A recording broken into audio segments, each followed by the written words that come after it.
Why does LeBron call himself washed? Like, for real. It's pretty stupid. Like, I'm scrolling on Instagram the other day, right? And I see one of his posts. And of course, as a dutiful fan of the NBA, I read whatever he's got as his caption. Blah, blah, blah, inspirational message, beat the doubters, whatever these emojis are, and exclamation points. You know, you gotta have a nice helping of those. And of course, the hashtags. But I'm cool with it, because, you know, at least he's showing his personality and whatnot. So I'm reading through this post, blah, blah, blah. And at the end of it, at the end of the caption, I see it. Hashtag washed king. That made me think, when's LeBron actually being called a washed king? Huh? So, okay, I look it up, and I find that the only person who's of any importance, and not even of any importance, but of any frequency, that calls LeBron James washed is himself. What? Now, we all know the history of the LeBron James longevity saga. It started way back sometime in Cleveland, or probably around year 15 or year 14 or so, when it seemed like he was coming to the end. Then, of course, he canceled all those rumors and went on his merry way. Until he went to the Lakers.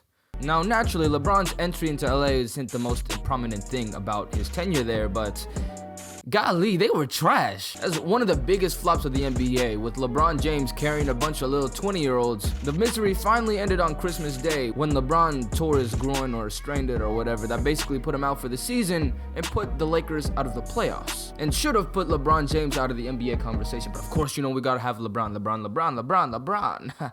ESPN. But obviously from there, AD came through, LeBron became Finals MVP, and, you know, they're the best team in the NBA. But I'll tell you, from that time that he entered LA all the way up to now, nobody on this good green earth has ever called LeBron James washed, and truly believe it. So why does LeBron insist that they do? What's up, y'all? I'm Kip Kama 11, and it's my personal motivation. And every single night I step on the floor to be great. Motivation. LeBron James, in his eyes, is the most accomplished player ever. Since, of course, the 2016 NBA Finals, the one that made me the greatest player of all time. That's so many reasons.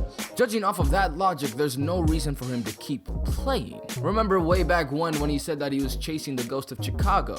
Well, that ghost has been caught in his eyes, and there's no need for him to surpass it. Meaning, for the past 4.5 years, LeBron has had no reason to continue dominating like he has. I mean, honestly, what else was there for him to do? At the time of the 2016 Finals, he was just fresh off the greatest comeback in sports history, delivered the title to the capital of his home state, a city that had been drowning in sports failure for over half a century. LeBron vanquished that. If we look in LeBron's positions in 2016 based on points, assists, and rebounds, and other major statistical categories, he was already well put. In 13 seasons of the NBA, he was comparable to Bird, Magic, and of course Kareem and Michael Jordan. I said before that LeBron had said that the ghost in Chicago was caught, but if you think about it, that's an insane statement to make. To the point where you've set and accomplished and overcame every single expectation people put on you, to the point where you're chasing one thing, the greatest player of all time, the living legend, the man people called Black Jesus. That's the last thing you can do.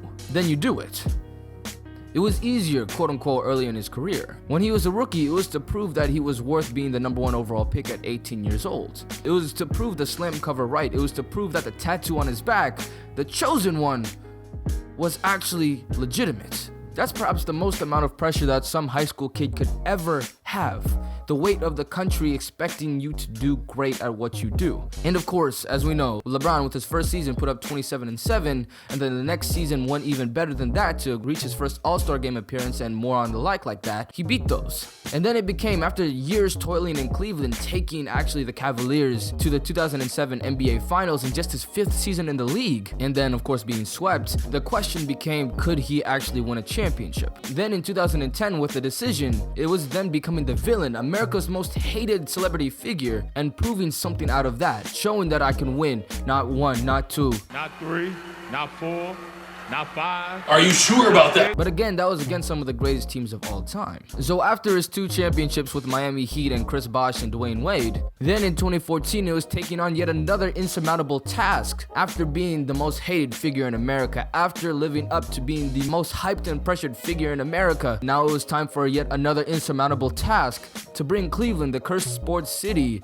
a championship for the first time in 52 years. Then of course there is an upstart young team in the lurking that became the greatest team of all time. After suffering a loss to them in 2015 and 2016, he pulls off the greatest, most spectacular, man am I glad to have seen it in my lifetime moments that you'll see in sports, coming back 3-1 against the 73-9 Golden State Warriors. So all the way up to the point where LeBron felt like he was finally the greatest, there was always something for him to perceive. There was always some slight against him. Oh, he can't shoot. Oh, he can't win in the finals. Oh, he's not aggressive enough. All of these things that he went ahead and just surpassed, to the point where the last thing he felt like he had to surpass was the ghost of Jordan, and then he surpassed that. In 2017 and 2018, despite the valiant battles against the Golden State Warriors, there was nothing that he could do. So he makes the move to LA, and now there's a whole nother batch of storylines of, oh, he's washed, oh, he's year 17 in the league, he's 34 years of age, he's going to start slowing down soon, he might really start declining. There was all that talk over the summer of 2019 before he even played one game for the Los Angeles Lakers, and then of course when he comes on the courts, all talk of that is silenced. But LeBron remembered. Even as his play was spectacular, the Los Angeles Lakers were struggling heavily. Then of course, by Christmas time, all of that nightmare was over. Then AD comes. And then from there... That's too easy! So when you're in that type of situation, what can you logically do to keep yourself motivated? He said that LeBradford Smith walking out of the gym had said, "Nice game, Mike." Make stuff up. If we look into the books of history, LeBron James is not the only person to continue to push a false narrative. Very notoriously so, Michael Jordan was a huge advocate of this. As the greatest player of the world, what millions of people thought was a god among men, you have to do something to keep the motivation up, especially once you're on the back end of your 3rd championship. You have to come up with little slights, little bursts of motivation to keep you going. There's a lesser known incident about this with Shaquille O'Neal against David Robinson.